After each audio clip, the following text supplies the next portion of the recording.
think you are telling me I came from a monkey? Okay? Evolution is BS. It's not just the fact that you don't see anything in the writing. It's not just that you don't see anything in the archaeology. It's that, as you're saying, if you end up with 8 people, you've got like 20 years to create the Sargonic Empire. 2 things. 1, all of our radiometric dates indicate that the Earth is very old, whether we're taking them from meteorites that landed here and were formed at the beginning of the solar system, or whether we're taking them from some of the oldest rock over at the Canadian Shield. Right? Our Earth is ancient. That's what the radiometric dates say. So we're seeing the continents go together, apart, in the entirety of the year of the flood. So that has to happen in addition to all of the radiometric dates need to accelerate. You have to accelerate radiometric decay. I taught a Sunday school class, and I put up this passage from those citations that said, I let out the raven, and the raven did not come back to me because the floodwaters had receded. They're like, oh yeah, it's Genesis what? Genesis 6 through 9, somewhere about. I said, yeah, it's the Epic of Gilgamesh.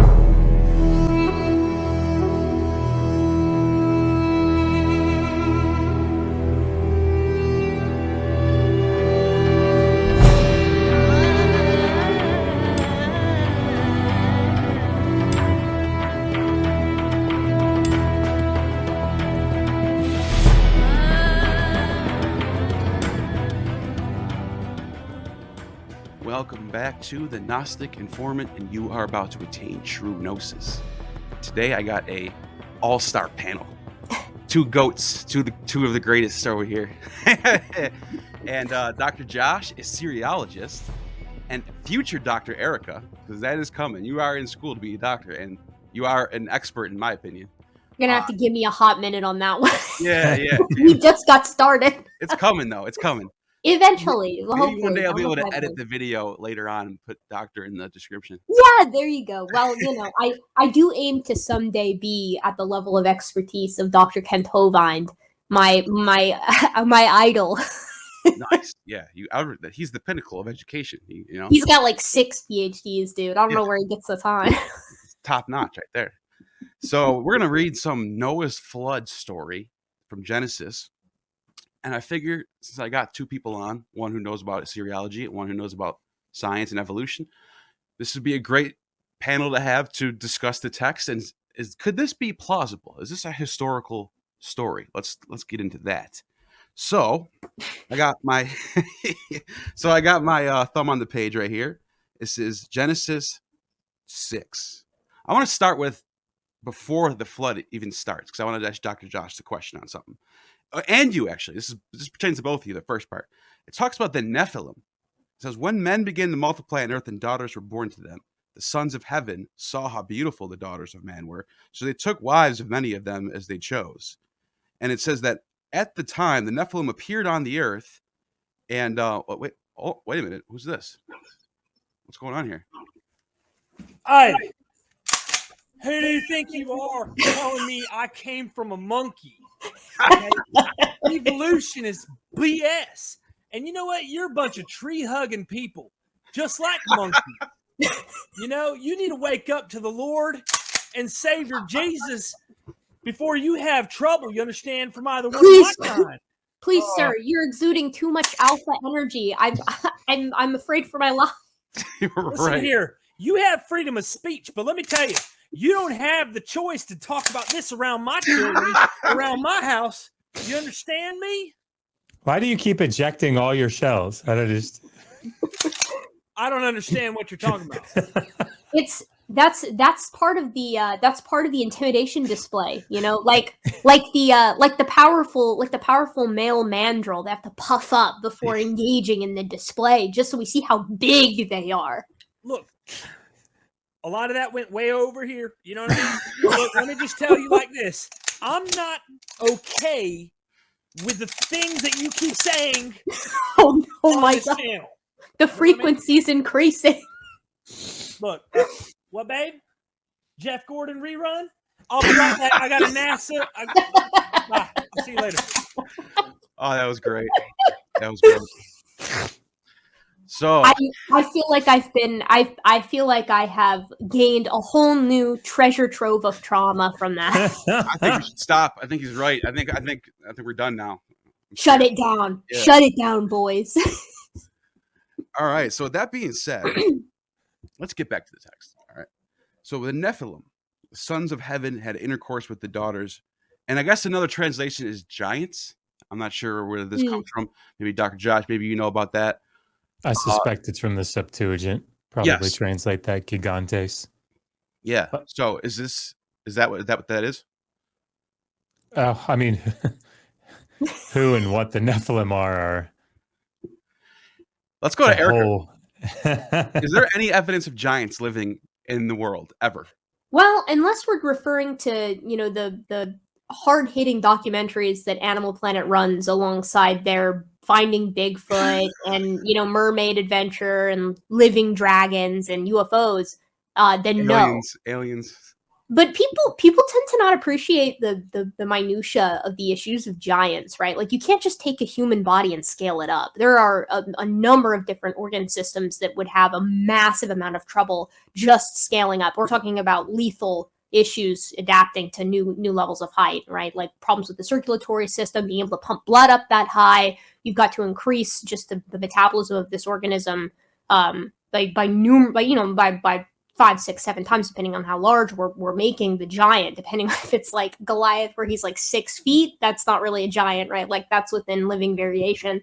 Or we're talking about just a tall guy, or if we're making these guys like 12 feet tall. I mean, and their morphology would have to be very different too. You couldn't just have the same long bones, right? Like, you're going to have almost like these guys start looking kind of like triangles, like the giants from Game of Thrones, where they've got these really small pin heads, really kind of narrow shoulders that level out into these big trunk column-like legs. Anytime animals get big, they seem to shorten the toes and get these big column-like legs. They stop being very agile. So if you did have a giant, it's not going to be like a warrior of renown, so to speak. It's going to be like a big grazing ape. Right. If I'm not mistaken, and I'm not an expert, I'm just asking questions. Didn't we get taller over time, humans? Yeah. Okay. Oh yeah. Yeah. Mostly a lot of that height has come somewhat recently in the human, at least in extant populations of Homo sapiens. But compared to the other hominins, yeah, we are the elves of that Tolkien world. We're tall. We're really fast compared to the others, in that we can move long distances relatively quickly. Compared to other hominins and compared to other animals, we're just the star-studded cast of the endurance running world. And that's just because we can get rid of heat like nobody's business. We're efficient thermoregulators. Humans are just, I think we often give humans a bad rap. Like, we paint humans like, we're these weaklings when it comes to other animals. But, we've got our own little niche that we seem to have done pretty well for ourselves. Yeah, that's a good point. So if anything, we have evidence of the opposite of people we should be smaller back then. But I mean, sexual selection's an odd bird too. So I mean, yeah, no one under 6 feet is my rule. Right. My fiance and I are like the same height. Nice. So all right, so then we get into the warning of the flood. It says that when the Lord saw how great man's wickedness was on earth, and how no desire that his heart conceived was never anything but evil, he regretted that he made man, and his heart was grieved. And he says, I will wipe out from the earth the men whom I have created, and not only the men, but also the beasts, the creeping things, the birds of the air, for I am sorry that I have made them. Now, Dr. Josh, as an Assyriologist, when you read this passage, what stands out to you? Yeah, I mean, one of the things that's very telling about issues of intertextuality between, ancient Near Eastern texts and the Hebrew Bible is, you try to look for places where there's a connection. Usually it's shared language, right? So similar words that are rare, phrases that, show up in this similar context, those sorts of things. And that gives you, the higher likelihood of connection between these two texts. But the thing that's really telling about them in the end is where they differ. Right, so once you establish that, yeah, this text here, for example, in Genesis 6-9, is utilizing, ancient Near Eastern mythology like Atrahasis or, Tablet 11 of the Gilgamesh epic, then you start to ask the questions, well, where's it different? And this is probably one of the most telling places. So when you think about, if you read through Atrahasis and you read through the Epic of Gilgamesh, one of the things that's very clear about the flood is that it's brought about by one of these senior deities, Enlil.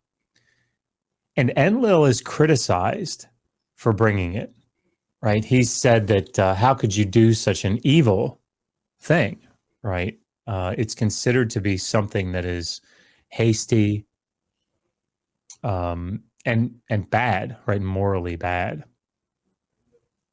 So I think what we're seeing here in this sort of counter Mesopotamian text, the flood story, is the Judean scribes are saying, right, what is it that we want to show this connection? We want to show that there is, we want the reader to recognize, hey, this sounds an awful lot like this Southern Mesopotamian flood story. But then they want to emphasize different things. And in this case, the passage that you just read, the emphasis is on the absolute righteousness and justification that Yahweh had for bringing about the flood. In other words, instead of it being like Enlil, where it's like Enki has to say to him, how could you possibly have done this wicked thing? And the other gods are really upset with him. Yahweh, on the other hand, conversely, is that what other option does he have? Look how horrible and how wicked every thought of the imagination of their hearts is, only evil continually.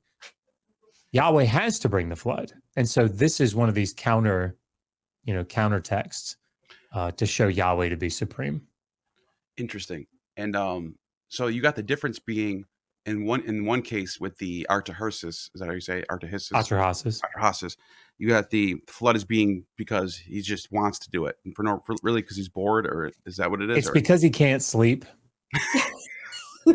So this is sort of a trope in Mesopotamian flood traditions.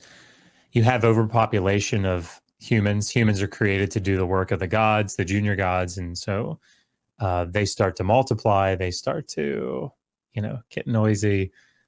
And so if you read through Atrahasis, for example, you go to the end, you find that there are measures put in place to limit the birth of humans, right? There's like a she demon that's supposed to come in and snatch babies off the birth stool, right? And in other words, it's meant there to be population control.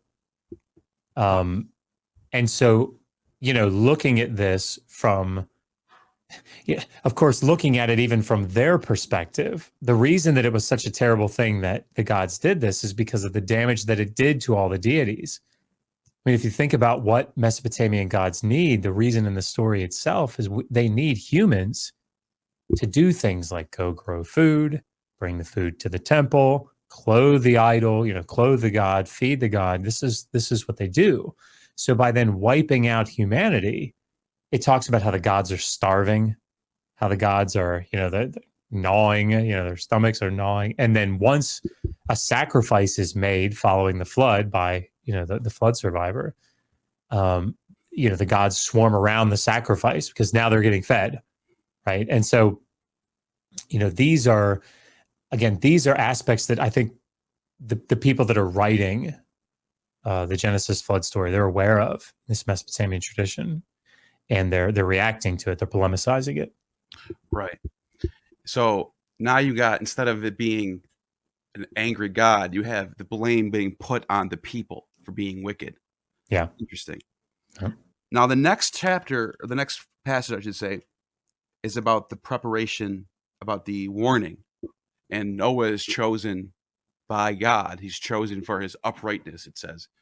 And in the, I guess this would, you would compare this to, what's the character's name in the Artaharsis that gets chosen? Atrahasis is his name. It means like exceedingly wise. Interesting. So this character's chosen, but not by the god that's going to do the flood, a different god. That's right. This is like the good god, bad god, good angel, That's right. bad angel thing. Interesting. Yep. And so that I find interesting is that they both are told to build an ark. That's very specific. And so the ark itself is, because they could do anything. They could say, I chose you here, I'm going to put you on a cloud, or I chose you here, go underground. Yeah. But it's the fact that they're building an ark is really specific, which sort of shows the connection, I think. Yeah. Don't you think it's kind of strange too? Just as like a quick input, because you hear from creationists a lot, look at all the flood stories, look at all the flood myths around the world. Let's look how common they are. And they're all by these sort of river valley civilizations or people groups that are, of course, living in a condition that would merit knowing what floods are. Curiously, the Egyptians don't seem to have the early and middle kingdom or either of the intermediate periods. I don't think they, correct me if I'm wrong, Dr. Joss, but I don't think they have an equivalent sort of flood story, which is quite strange considering the inundation. Yeah, and I think even more telling in this regard from this sort of single source, like an actual flood story. There's a meme. There's a meme that I find very amusing where you have, I think it's statues, like Sumerian statuette from the Eye Temple, maybe, I can't remember. But anyway, they're set up and it says, in the middle of the 3rd millennium or 6,000 years ago or something, the Sumerians looked on in amazement as the world was destroyed by a flood, Yeah. Because I was just going to ask you about that. Is that the dates? So yeah. I looked up if you actually do the math in the Bible, the flood happens in 2472 BC. Yeah. Now, you're an Assyriologist. You're as qualified as it comes to the history of Sumeria, Assyria, Babylon, whatever. What was happening at that time in Babylon? I mean, you're talking about a period where you're sort of transitioning. I mean, there's some fluctuation in the dates, obviously, but this is a period where the early dynastic period is sort of drawing to a close, and we're getting ready to see the rise of Sargon of Akkad. So there's no great flood happening at this time. We have lots of documentation. Hence the meme from the middle of the 3rd millennium. Which is why the meme is like, wait a minute, look, a flood around the rest of the world, but we're fine. We're thriving. We're about to go into a new period. But what is so damning about this? I think his name is Jonathan Choi. I can't remember, but Choi, his last name is Choi, wrote a book 2011, 12, something like that. It essentially, what he's doing is he's looking at the Mesopotamian flood traditions to figure out when they started. Mm. And, there's pretty good evidence that we don't have the flood tradition until the beginning of the 2nd millennium. In other words, 500 years later than, the middle of the 3rd millennium. Mm. So essentially what you have, there are a couple of things that we look at. There's a text called the Sumerian King List. And you guys probably are familiar with it, but it's a pretty simple Sumerian text, but it just talks about, kingship comes down from heaven and it goes into this city. And so this city rules, and here are the kings, and they rule for 165,000 years. And then, kingship moves to this other city and so on. But there are different versions of it, and we have them. We have the different versions from different time periods. And we have a Sumerian king list extant from the end of the 3rd millennium. And it doesn't have this flood tradition in it. There's a part of the Sumerian king list that says, then the flood swept over.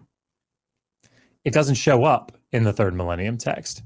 It does show up in the 2nd millennium text. And that's when, during this old Babylonian period, all these Sumerian and then ultimately Akkadian flood stories start showing up. So what you end up having to argue, if you're on the side of, there's this one major event that just all the different civilizations are remembering and writing their own version, that the Sumerians had a worldwide flood, even a regional flood that covered all of Mesopotamia. They had this. It destroyed it. It left no evidence whatsoever in the written record. Like you can go look at cuneiform tablets all throughout the 3rd millennium. Nothing, no mention of it for 500 years, and then they start writing about it. So let's put this into context. It's 2022. Let's see what happened 500 years ago. Name a big event that happened 500 years ago. Henry VIII. I don't know. I could be off by 100 years. Who knows? But just for the sake of argument, let's say Henry VIII was exactly 500 years ago.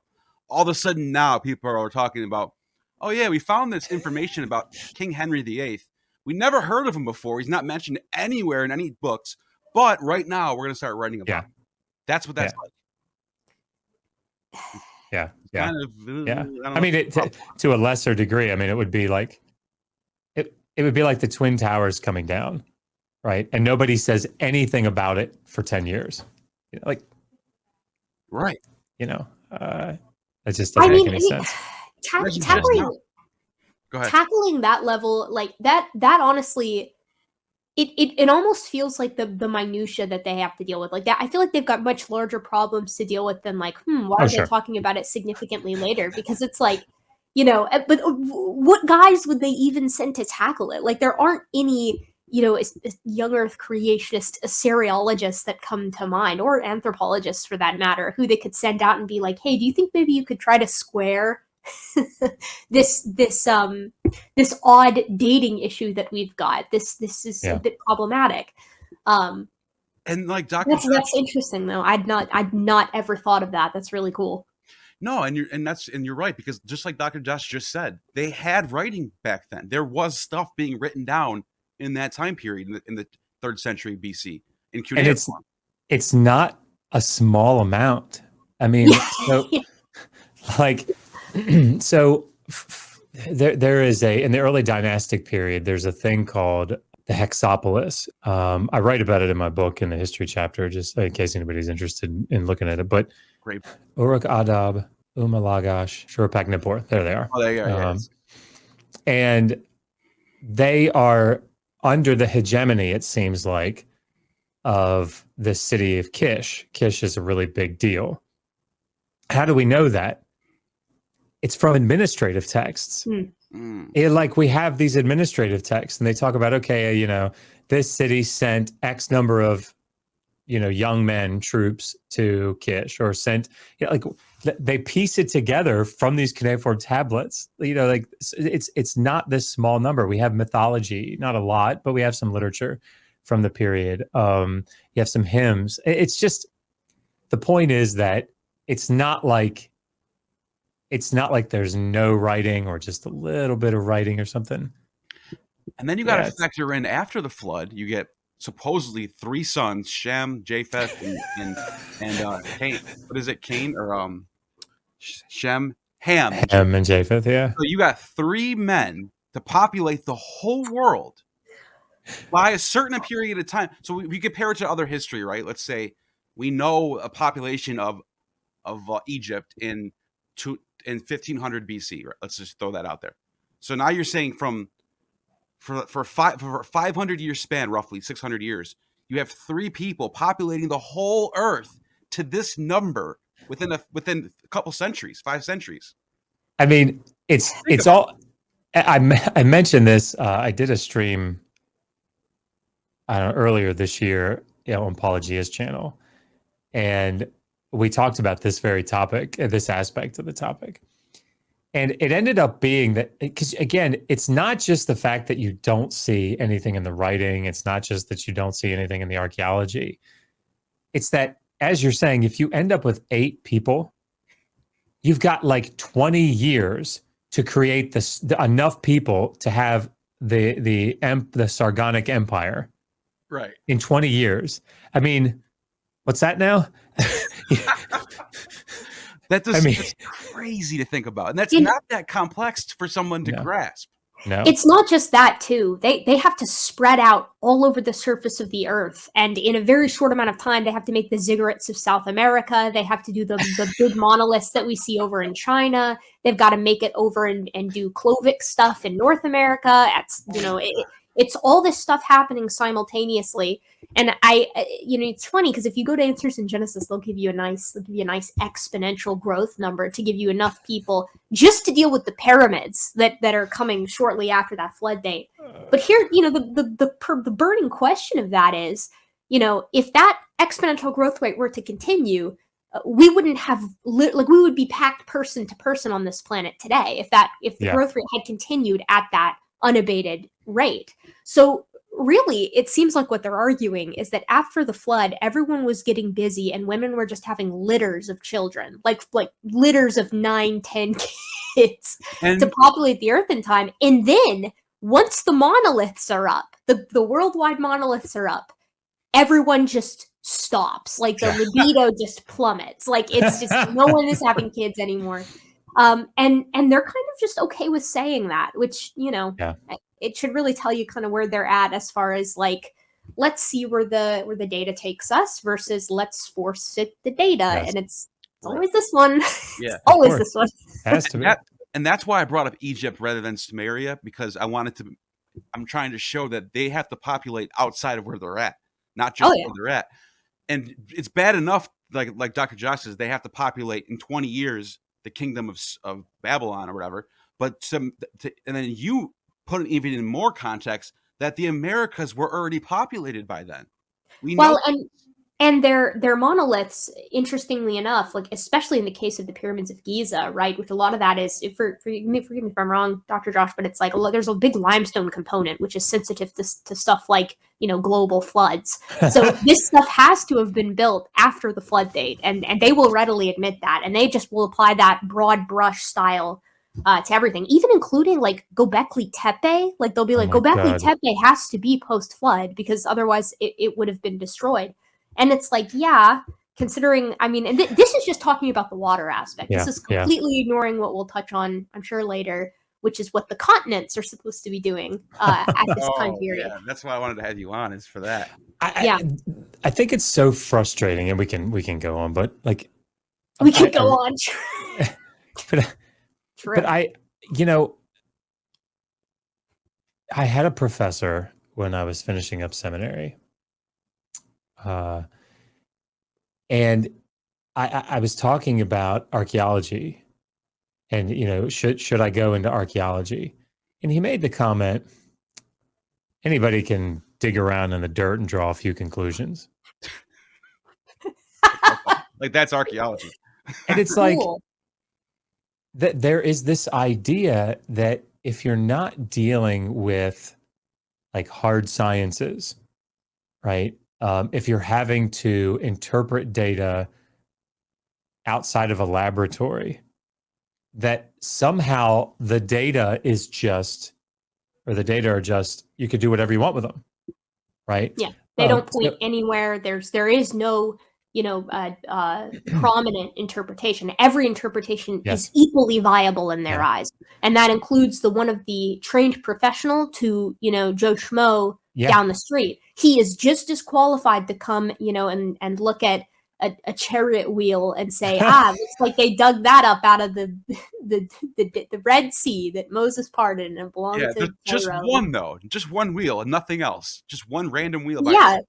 Well, and it's interesting because there's a very, this is just my opinion, but I think there's a very interesting line that they'll draw, and I've only noticed it recently, and it's that they meaning I usually lump them into the young Earth creationists, but there are certainly some apologists and evangelical style people who are not in the young Earth camp who will just as gleefully kind of mangle the data on this.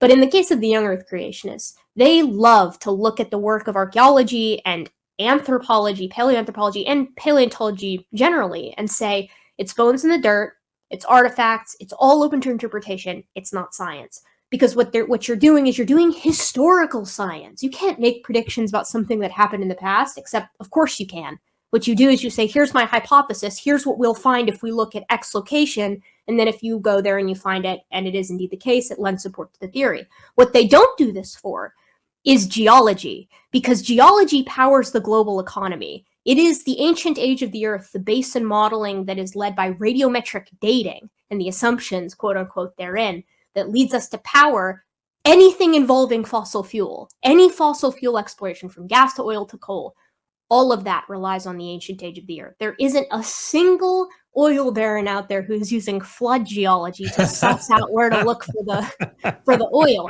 In fact, there was one. It was called Zion Oil, and they are bankrupt.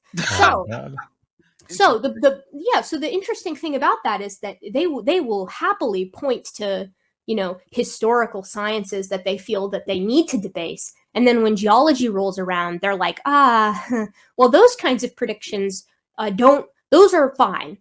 Those ones are good. Trust us. It's like, okay, well, they operate under your same, you know, weird dichotomy that no one that I know uses, this historical versus observational science. But it really doesn't matter, because they're you know, they like to pretend like that they'll accept all the hard sciences that occur in a lab, but all the genetics and medicine that supports evolution, they're just fine writing that off as well. So really it boils down to, what can we force fit into our what square pegs can we shave off to fit into this round hole? Yeah. It's interesting. And the last thing I want to say about the whole flood local thing is that when you look at the other myths that have floods in them, like there's a Hindu myth about a flood, there's a Greek myth about Atlantis, you know, there's all these different flood myths, but they date their texts to different time periods. The Atlantis myth goes way back to like the Golden Age or something like that, and the Hindus have like billion years ago or something. Just throwing numbers out there. These numbers don't add up. They're all different times, different locations, and they have different characters. One of them has Noah, the other one has Solon, the other one has Manu, and they're different. And there's Zendavesta has a flood text too. That's someone else in there. So it's not like they're saying, "Oh, we all remember the Noah's flood." They're talking about different locations with different characters, different. Well, and not every location. This is a big sticking point for me. You know, they'll sit and they'll say, "Look at all these places that have flood myths." Okay, what about the ones that don't? Right? Like, they forgot. And there are a lot of them. I mean, They there forgot. are plenty of. Yeah, they forgot about it, right? But it's the same. They do the same thing with the dinosaurs and the dragons thing. Look at all these cultures that have, you know, whatever, or dragons in their mythos. Surely they must be referring to dinosaurs, and actually they saw these big critters. And it's like, okay, well, if we're using that logic, then shapeshifter deities are real, because so many cultures have those as well, right? Like it's just kind of a weird hill to die on, but that is kind of what they like to do. So yeah. I want to talk about the animals in a little bit, because this is where things start to get wacky. And so he tells Noah to take 2 of every kind, which is like, we don't even know what kind is yet. So that's a whole different topic. You know, I recently, I'm going to stop you there, because I do think we know exactly what kind is. I think we know exactly what a kind is. It is whatever it needs to be. That categorization changes and warps at any given moment. And you know, I went to the Ark Encounter and I took pictures of their big kinds list, and I put it into an Excel spreadsheet, and I went through myself and categorized how many genera, how many families, how many phyla are we looking at here. And it's interesting. The categorization is broad when the animals are big, and when the animals are small, it gets very specific. So they're very comfortable saying that, you know, 2 genera of newt, of tiny newt, are different kinds, right? But, you know, all of Canidae, that is to say, all the dogs, are different from all the bears. And if you push them on it, they'll say, okay, well, a kind is if it can hybridize.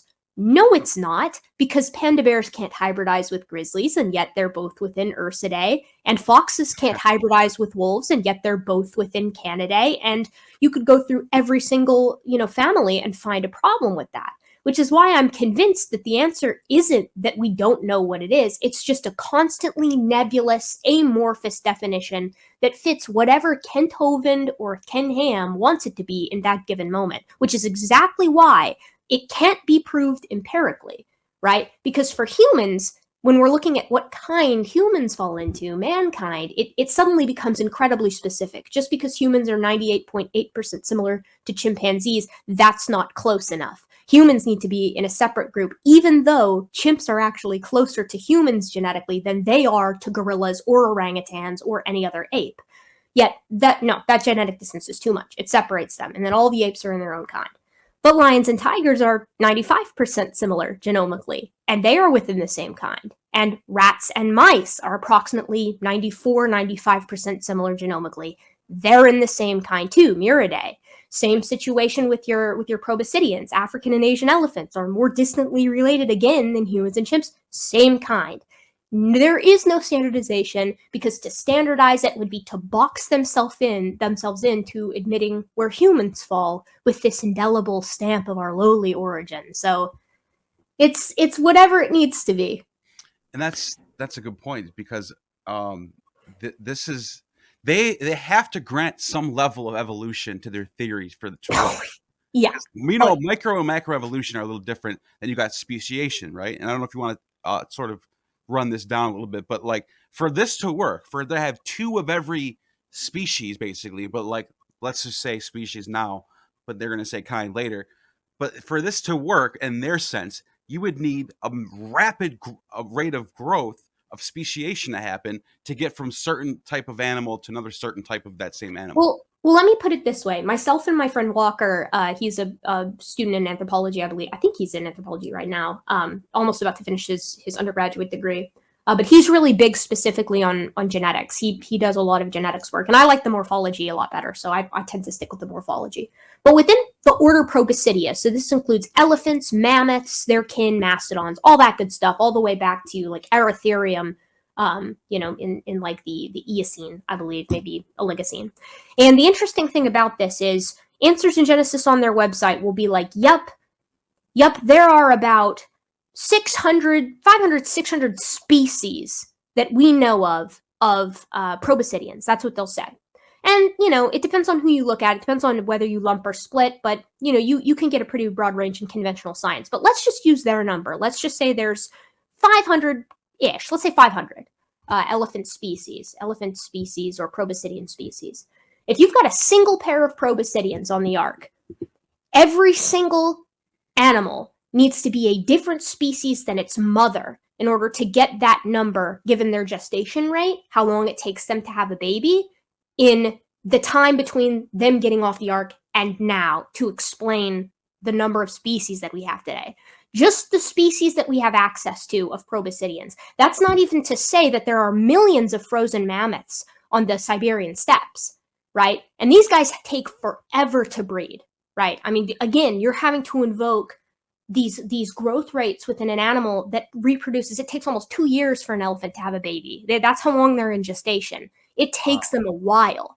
So not only does every animal have to be a different species than its mother and thus its grandmother, moving up the maternal line, but they also have to warp how they have babies. You've got to have like litters of these things to explain the sheer number that we see on the Siberian steppes, to say nothing of the gomphotheres in South America, or the classic African varieties of proboscideans, the critters that were wandering across Eurasia. None of it makes any sense. And that hyper-evolution that you're talking about, it's not hyper-evolution. We're talking about warping the boundaries of biology in order to get the animals to see the data we see today with the diversity within this one order of animals. Just one order. That's to say nothing of how they're lumping in the dinosaurs. I mean, they've got their dinosaur kinds list up there. And we're finding a new species of dinosaur every week. That's the rough estimate. Wow. So they want to sit up there and say, this is it. This is the complete, it's done. Answers in Genesis beat biology, right? Like they just...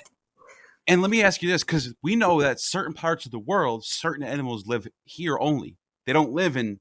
let's go with the flood story. He lands in Mount Ararat, which is in modern-day Turkey.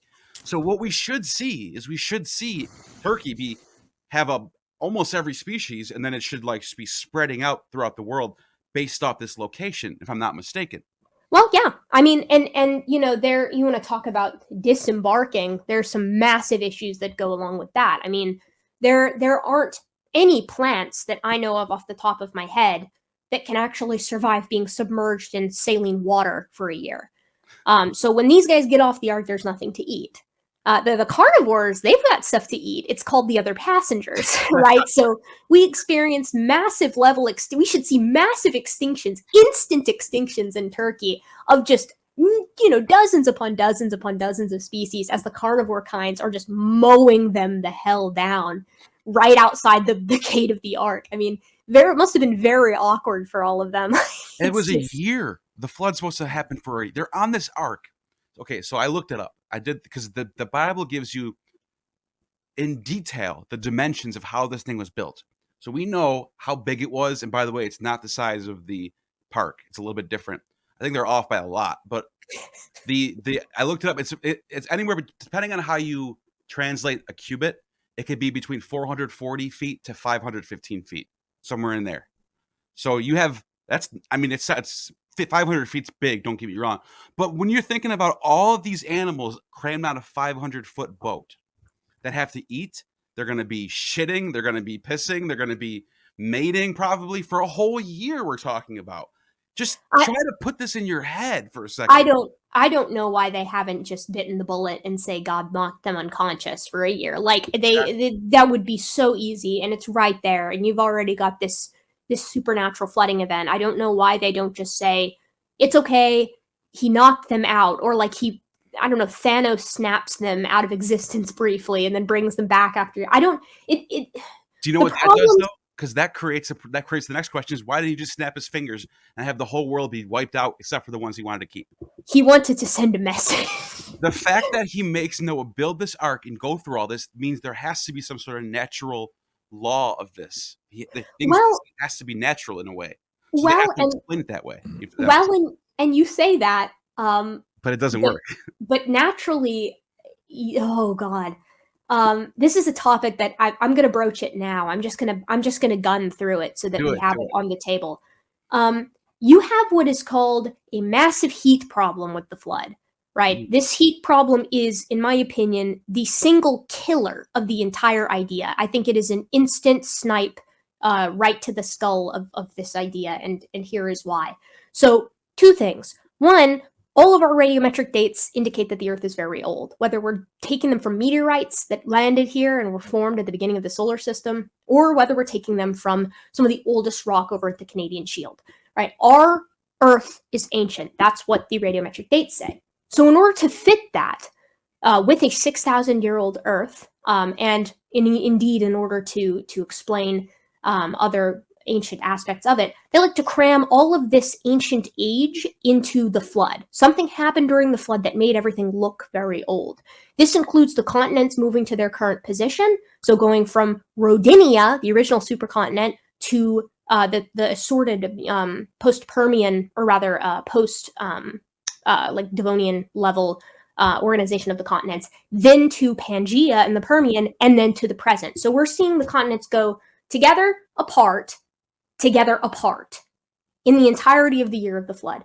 So that has to happen in addition to all of the radiometric dates need to accelerate. You have to accelerate radiometric decay because, theoretically, if God made everything perfect in the beginning, then these things are, taking away at a normal rate. And then during the flood, as Andrew Snelling, Steve Austin, a lot of the AIG guys propose, something drastic happened that changed the physics.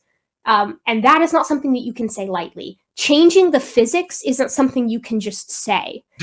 And what that results in is a heat problem, because as it turns out, when things radiometrically decay, they release heat.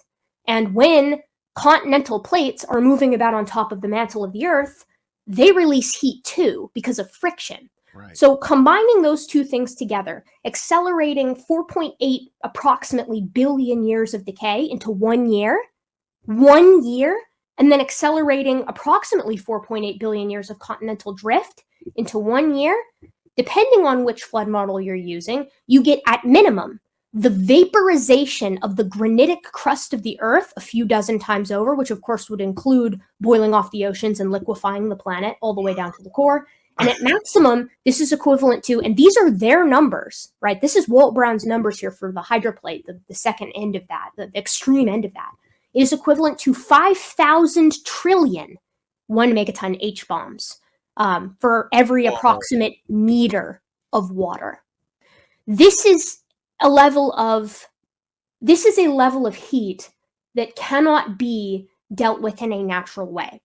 So necessarily there has to be a miracle invoked here. And if you're going to invoke one here, you might as well just say we knocked out the animals, and we did all this other stuff, and the plants were fine under the water. But There's I mean, so much you have to stretch to make it work.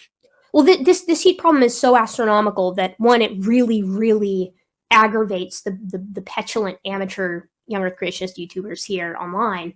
But also at AIG, their official statement on it is crap. Okay, we're working on it. I mean, their journal has entries where they're like, they call it the heat problem, right? I mean, they're like, we're working on this.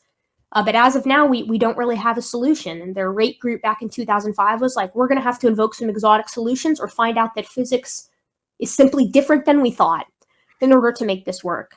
So it is the single biggest issue, in my opinion, to making this happen. Like we could talk about the feasibility of how the boat can float. We could talk about the feasibility of fitting all the critters onto it. But the fact of the matter is the boat is vaporized. Like the boat isn't there. Nothing is there if you want to try to invoke natural solutions to this problem. And this is so when I was a Christian, and a lot of this stuff I wasn't even thinking about. This is the big thing, because you have to get people to actually think about what we're saying. So, for example, I didn't realize that the mountains in India that separate Tibet and India are being pushed up over time as the Indian plate is pushing it up. And then if we go back, so we can measure the rates at how the mountains are actually raising up. If you could take that number and go backwards with it, you can see the plates shift back into what looks like a puzzle piece. Mm-hmm. It's like, so for with that being said, this is all demonstratable, and you can show this stuff and prove it through science. With that being said, that means that if this is true about the flood, that means God was making the world look as if it's older and that plates shift backwards to make a puzzle piece, just to confuse scientists. You'd have to say that. Oh, it's even worse than that, because if you want to look at, a lot of times younger creationists will just say radiometric dating doesn't work. We don't like it, so it doesn't work. Okay, cool. It's a law in physics, but that's okay. Like, radiometric dating is just, all it is an observation of the law of radioactive decay, which is that parent isotopes will spontaneously decay into daughter isotopes of a different variety of closely related isotope. But the interesting thing is, if you go to the middle of the Atlantic, right? There's a big ridge that runs along the middle of the Atlantic, the Mid-Atlantic Ridge. And it is at this place in the current world, in our world, where seafloor spreading is occurring. So there's this big magma seam, and every year a little bit more magma burbles to the surface, and it spreads to seafloor as the magma cools and then is pushed outward by new magma. So you end up with this cool conveyor belt of new seafloor forming in the Mid-Atlantic Ridge. And the neat thing about this is you can take radiometric samples at progressively further away points from the Mid-Atlantic Ridge, and you will get progressively older dates, right? Because the further you get away from the ridge, the longer it took for it to get to its current position when it initially burbled up to the surface. So it's older. And this goes a couple 100 million years, something like that, 150 million years, I think, something along those lines. But the really interesting thing about this is how this relates to continental drift. Because if you want, you can go and mark how our continents are moving today. Because seafloor spreading occurs in part because of how the continents are moving atop the mantle. So you can go and you can say, okay, based off of the rate of seafloor spreading currently in the Atlantic, we see that the seafloor spreading is occurring at approximately a rate of 1.2 inches per year, right? That's what we observe. And it turns out that if you compare radiometric dates, we get that level of seafloor spread, or that level of continental drift as well, right? So it's approximately a 1.2 inches per year as we move progressively further away from the Mid-Atlantic Ridge. Wow. So what has effectively happened here is that the rate of continental drift corroborates radiometric dating, right? The rate that it's moving away as the seafloor opens up corroborates radiometric dating. These two things are completely independent. We're talking about the decay of elements with how fast continents move on top of the mantle. If they corroborate each other, then it just so happened that in the middle of the flood, these two things were in lockstep with each other, just to give the appearance that two completely independent methods corroborate and converge on this very ancient Earth. That's insane. It is insane. And it's enough for that scientists can make hypotheses and guess where things are going to be based on this these two independent methods, and they were correct. How much? Like 99% of the time, right? Well, yeah. I mean, in the case of this, it's just indisputable. I mean, the way we know the rate that the continents move because we have satellites on every single continent, right? Like, and then we know radiometric dating works because the law of radioactive decay works. Right. And that. Sorry. No, I was just going to say, I mean, our whole energy industry relies on it. And of course, we use it for predictions each and every year. Every time you fill up your car, it's technically a fulfilled prediction of radiometric dating if you really want to get into it. Wow, that's a really good point. But then we didn't even get into the layers of the rock where you can actually make a prediction on where a certain species that's extinct will be in the layer. So if you want a quick little rundown on that, I know this is a big topic, but we 10 minutes left, so I just want to, and then I want to go back to some Assyriology stuff real quick before we close up. Yeah, I could go on again. This topic gets on the rock layer thing. You can just like lay that out of how you could make a prediction on where certain extinct animals will be. Basically. Yeah, well, Neil Shubin did that himself in one of the most famous classic fossils of all time, which is Tiktaalik, one of our early tetrapods that link Cercopterygian fish with amphibian-like tetrapods during the Devonian. I mean, he was basically like, okay, we've got something like Eusthenopteron, this lobe-finned fish living, back in the early Devonian, late Ordovician. And it's got like these little wrists, and it's very primitive, but it also seems to have a mix of the ability to utilize oxygen from the air and from the water, et cetera, et cetera. And then much later in the late Devonian, we've got these tetrapods, which just look like kind of fat salamanders wandering along the ground. And Neil Shubin, paleontologist, was like, okay, well, if evolutionary theory is valid, then we can go back in time and plot out based off of how the continental plates have moved and say that the Earth's land masses looked approximately like this, and it lands Greenland in this area that would have been just modern-day Greenland, and this area in the past that would have been pristine for an early tetrapod to kind of eke out a living. And so he's like, okay, well, we should find this missing link between these Eusthenopterons and these early tetrapods somewhere in Greenland, because that's where the appropriate conditions for an animal like this to survive would be.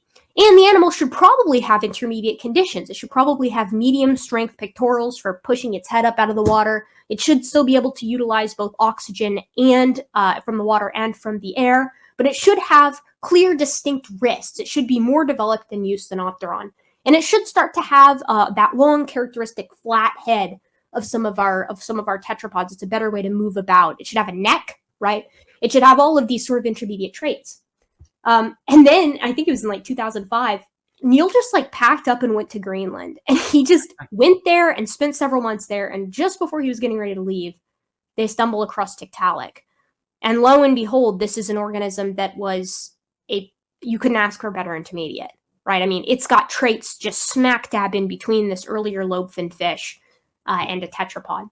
And you can show a picture of it. It's got all the things that I just mentioned. It's got distinct wrists. It's got strong pectorals. It's got eyes that are sort of moving to the front of the face, nostrils on top. It's got all of these characteristic sort of coastal dwellings, sometimes on the land, sometimes in the sea, semi-aquatic tetrapod ancestor. And this was just something that Neil was like, okay, given evolutionary theory is true, and given organisms evolve and respond to environmental change that we know happened based off of the stable isotopes from that time period, I'm imagining that it's probably going to respond like this, and it's probably going to be found here, so its morphology probably looks like this. And it just happened. I mean, you couldn't ask for a better fulfilled prediction for evolution. But of course, this is just the most classic example. I mean, I could wax poetic forever about how this works in biological anthropology with the hominids. But I like that example because it's very public and easy to find more information about, and it's really well documented. Like, this wasn't something where Neil was like sitting around having a beer with a couple of his buddies, and he was like, "Hey, I think this little dude would look something like this," right? Like, he was very public on what he thought he would find, and when he found it, I mean, you almost can't blame some of these younger creationists for crying conspiracy on something like that because it's just too good. Yeah, that's the only other route. Is like that's what I'm speaking for myself because I think a lot of people might be able to identify with this. Is like I caught myself descending into the conspiracy theory mode just to save face on my own worldview. And I started like, this is what happens. You have to make a choice. at some point. Either you agree that the science is real and this can't be true, or you just go, well, if the Bible is perfectly true and everything's, then it has to be a conspiracy. NASA has to be lying. Everyone has to be lying. All this is not, because this is the only way for this to be true. So that at that point you have to make a choice for yourself. Which worldview do you want to be honest, or do you want to follow the Alex Jones type worldview? That's what happens. No one can know everything. That's why science is so awesome. And when I say science, I mean broadly the scientific method, which is applicable to any field of inquiry. It doesn't have to be whatever physics. It can be applicable, of course, to archaeology or to geology or biology, whatever. But you got to be a leaf on the surface of the river of data, right? Like, just let it take you where it takes you, and that's the cool part. You can try to predict where you're going to go, but you can't fight where it's going to take you in the end. Yeah, and now I just want to close out. I want to go back to the ancient texts, and we were talking about the most ancient flood myth there is, but there also is another one called the Epic of Gilgamesh. And Dr. Josh, if I'm not mistaken, at the end of this flood story, there is a motif of letting birds fly out and find land. If I'm not mistaken, if you want to run this over real quick, that'd be great. What is this about? Is this the same? Is this similar to what happens in the Noah flood story? Yeah, and I won't go into the gory details of why scholars make this connection. There are certain things that from a shared language standpoint stand out in the story of the flood. Different words are used. For example, the word kofer for like pitch, the pitch that's used on the outside. It's not I think that's the only place it shows up in the Hebrew Bible. Interesting. But there's a very common Akkadian word, kupru, which is pitch, and it shows up everywhere, including both of the Akkadian flood stories in this particular context. So, the Hebrew Bible is using a term that it doesn't use anywhere else, right? In this precise section, where the Akkadian stories use it all over the place, precisely in this case, and there are lots of words like that. Interesting. And so that's one of the ways that you look at things like intertextuality. But the birds, this idea of letting the bird out, different types of birds out. I'll tell a very quick story to show the way that this comes across, the similarities between them. I taught a Sunday school class years ago, right after I had started to deconstruct. And it was a Sunday school class for adults. And I put passages, I probably told this story before, but I put a passage up on my PowerPoint, just had 3 slides. The first one was like from 2 Corinthians, but I didn't have any notation, no citation at the bottom. It was just text. And I said, all right, who are my great scholars here? Where's this from? And, a couple of the smarter, more vocal people, and they were like, oh, yeah, it's from 2 Corinthians, 6 or whatever. Good. And then I put a passage up from Ezekiel chapter 1, again, no citation. And they were like, oh, that's the wheels. That's Ezekiel chapter 1. Good. And I put up this passage with no citation that said, I let out the raven, and the raven bobbed its head around and picked at the ground and did not come back to me because the flood waters had receded. They're like, oh yeah, it's Genesis what? Genesis 6 through 9, somewhere about something. Yeah. I said, yeah, it's the Epic of Gilgamesh. Ooh. They pissed? Oh my God. Well, they were silent at first. Just staring at me. And I said, and this very likely dates 1,200 years earlier than the biblical text. And it was just like, and then finally somebody in the back said, you're wrong. Oh, shoot. Jeez. All right. I was like, it's kind of my wheelhouse, but. You're like, I'm just a Assyriologist. Like, it's fine. I'm like, you're right. Yeah, but I mean, that's that thing again, right? Like, everyone's opinion is 100% equal, and no expertise doesn't matter. Right, and that's what I was getting at before. Yeah. It's like you have to make a choice. Doesn't matter. In fact, it can cloud you, right? Right. Yeah. And so that's fascinating because we were just talking about before. This is the last thing I'm going to say. You guys have been great, by the way. Thank you. This is all gold. I can't wait to get this out there. Anyways, that being said, because my first instinct, if I was in my, if you take me 2-3 years ago, and that you told me that, my first instinct would say, well, so he's remembering the same story. That it actually proves my point. But we already discussed that this story shows up centuries after the supposed flood. Plus, the archaeology shows us that when the supposed flood was happening, the world was thriving in that part of the world. So it's like, once you take a step back and look at all the facts and not just, oh, look, both stories have a raven and a dove being sent out, or whatever the similarities are. You have to take a step back and look at the whole entire set of facts. The archaeology, the science, the history, the text. And once you put it all together, you're like, what? There's something going on here. There's a problem with this. And then that's what I'm getting at. And that's why I wanted to have two awesome people on to explain these things in detail.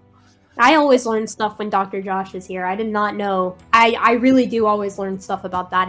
I haven't had any kinds of classes in any of this, so it's cool to hear. Fascinating. So thank you guys. And is there anything else we want to say before we go? The floor is yours, or if not, it's all good. Nah, I just had a good time.